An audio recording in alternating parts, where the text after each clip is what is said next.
La fête de la Fédération. Gravure de Monet et Hellman, réalisée en 1790 et conservée à la Bibliothèque nationale de France. La fête de la Fédération, qui se déroula le 14 juillet 1790, à la date anniversaire de la prise de la Bastille, est sans doute la fête la plus célèbre de la Révolution française. Destinée au départ à garantir l'ordre dans les troupes régulières de l'armée et à contrôler les gardes départementales, le caractère conservateur de cette fête est vite débordé par l'enthousiasme collectif, d'où la Fédération tire son prestige légendaire. Monet et Hellman ont souhaité rendre le caractère grandiose de la scène. La gravure représente le champ de Mars creusé en forme d'ellipse, tel qu'on pouvait le contempler de la loge qui abritait l'Assemblée nationale. La vue s'étend au nord vers les collines de Passy et vers l'Arc de Triomphe dessiné par Sellerier. Au centre, on aperçoit l'autel de la patrie, volontairement privé de dais, pour ne pas séparer l'être suprême de ses adorateurs. On croit y distinguer les robes blanches des prêtres, ils étaient 300, mais cette incertitude même traduit un des caractères de la fête.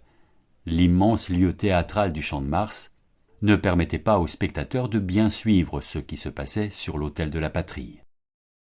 Les graveurs ont soigneusement distingué le défilé des troupes régulières, 50 000 hommes avec leurs drapeaux, et celui des gardes départementales, reconnaissables à leurs 83 bannières de taffetas blanc, ornées de feuilles de chêne, et portant au centre le nom du département.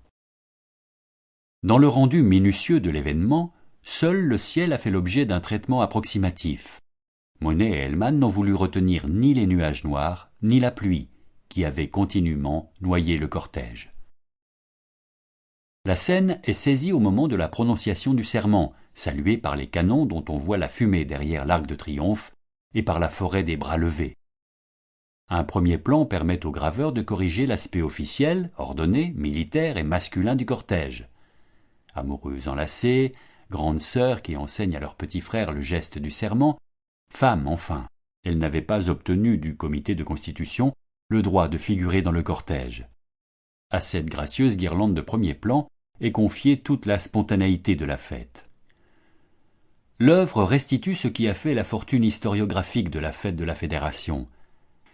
D'abord le spectacle grandiose du cirque, installé dans ce Champ de Mars, où Michelet a vu le vrai legs de la Révolution à l'urbanisme parisien. Puis l'unanimité, au moins rêvée, pas un aristocrate indigné parmi les participants. Enfin, la simultanéité des serments, article si indispensable à la liesse qu'il fallut le prononcer à l'heure de midi, de concert et au même instant par tous les habitants et dans toutes les parties du royaume. Immensité, unanimité, simultanéité, ce sont bien là les traits qui ont marqué durablement l'imaginaire de la Fédération.